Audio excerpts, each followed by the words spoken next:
Hey, what's going on, guys? Welcome back to another review. Today we have a couple of Figuarts Dragon Ball Z characters from the new Dragon Ball superhero movie, and it's Gamma 1 and Gamma 2. And here we are looking at the boxes on the rotating platform. It is the standard Figuarts boxes with the official stickers on them and all the logos, all that stuff. And it does have the gold trim to it, as all the superhero characters from that movie have gold trim to the boxes, so that's the only real difference to them.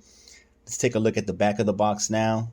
As you can see, the images of different promotional shots of the characters, and it shows them with the accessories they bring and looking pretty cool as they're packaged with some Gohan accessories, which I'm excited to check out. So without any further ado, let's take these guys out the box and let's get a better look at them. All right, so here we have them out the box onto the rotating platform, and first impressions are great. I think that they look just like they did in the movie. Obviously, they're very similar. The only real difference is being the head sculpts and the difference in colors. They're exactly the same figure aside from that, but I am very happy with what I see and excited to check them out.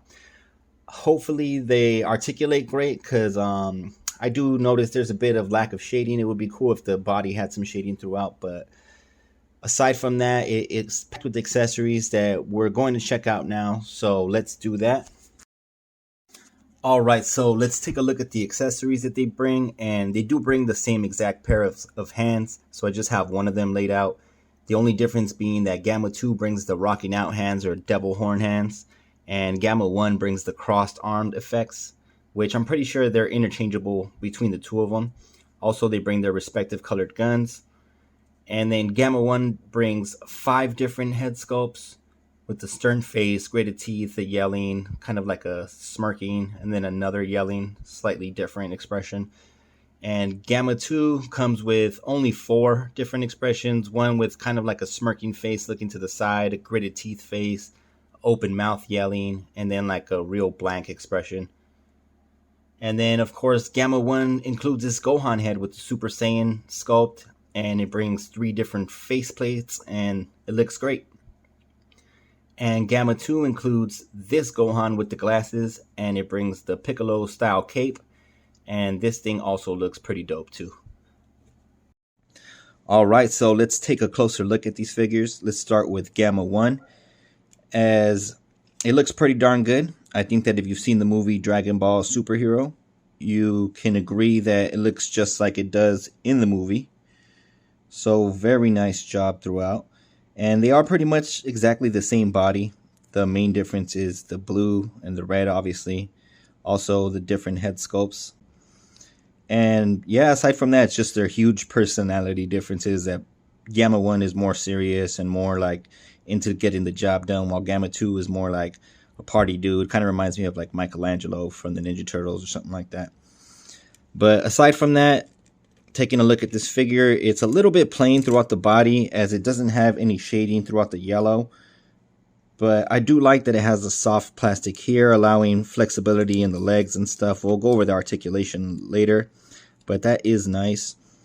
And it would have been cool if we got the same treatment for the cape, but we got pretty much something similar to what they did with the Great Saiyaman cape, which can pose and tilt and stuff like that. But it is a hard plastic with like a softer upper rubbery type material connecting to the shoulder pads.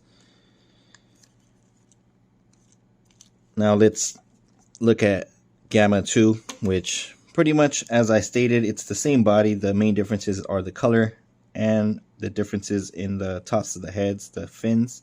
He's got 2 fins, while Gamma 1 only has 1.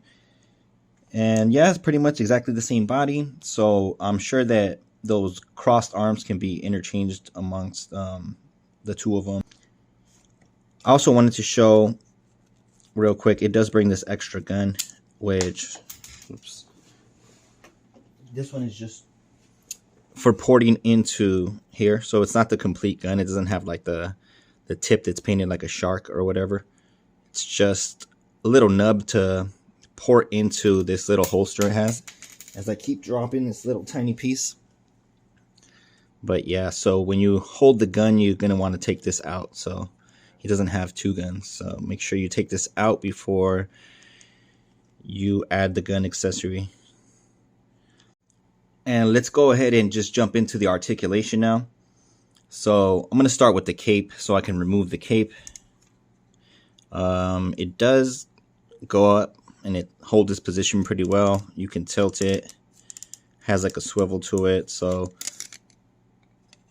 there's some posing options. You just got to be careful because it can pop off rather easily.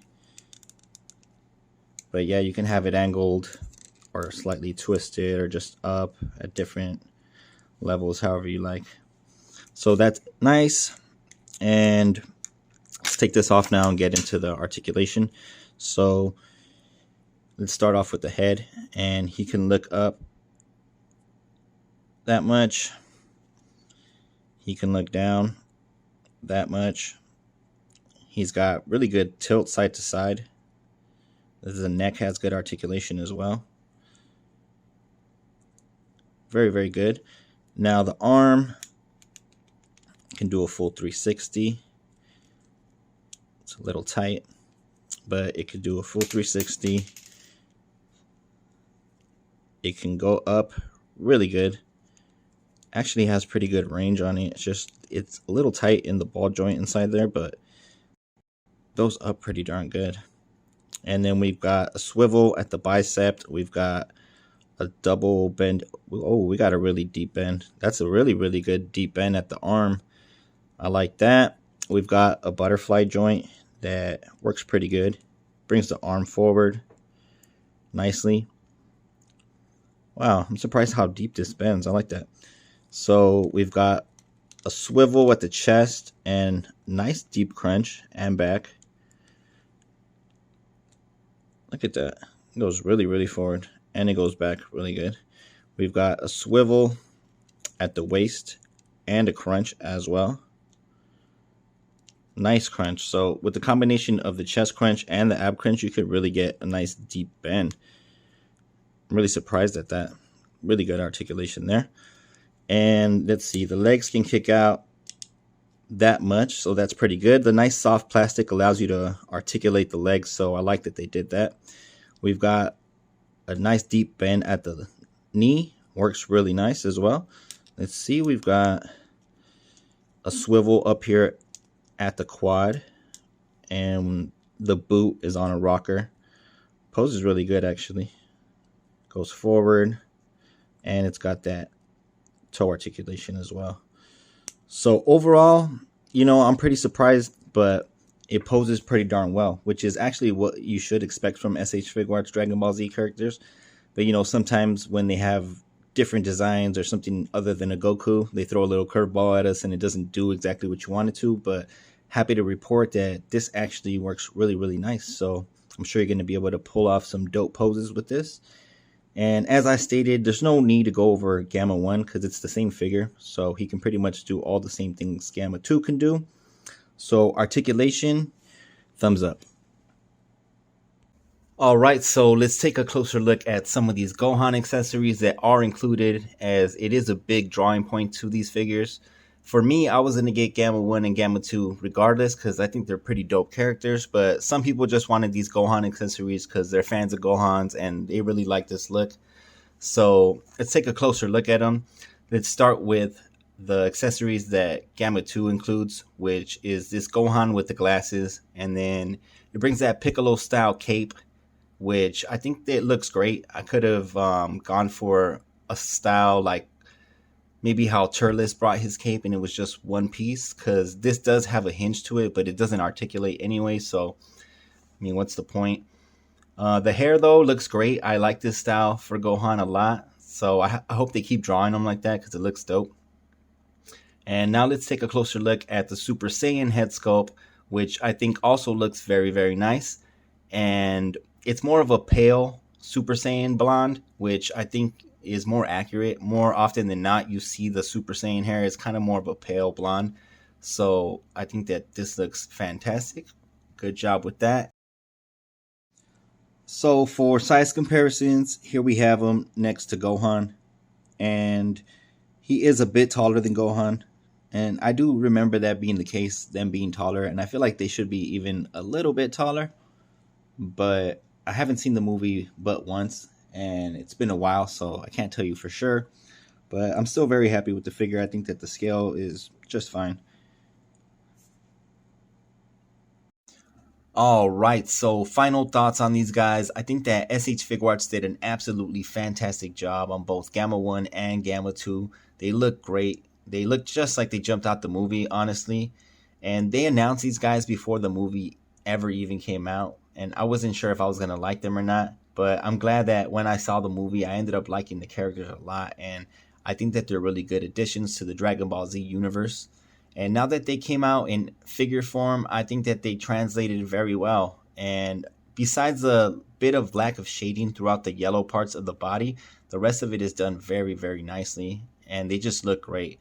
They come packed with accessories as well, which these Gohan accessories, they do look great.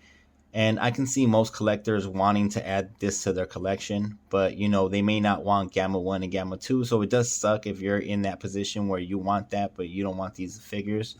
So maybe they should release accessory packs or something. But this is from a movie where it all kind of connects together, and these characters do kind of invoke these awakenings in him. So they kind of go hand in hand. But yeah, the figures are great, man. I love them. Aesthetically perfect, articulation through the roof. SH Figuarts did a great job with this premium Bandai release because sometimes premium Bandai can be hit or miss, but this time they definitely hit the nail on the head. So yeah, that's gonna be it for this review. They're really dope figures, guys. Get them if you like them before they're sold out because they're not gonna come out again. And that's it for this review. Leave a like, comment, subscribe if you want. Take care and peace.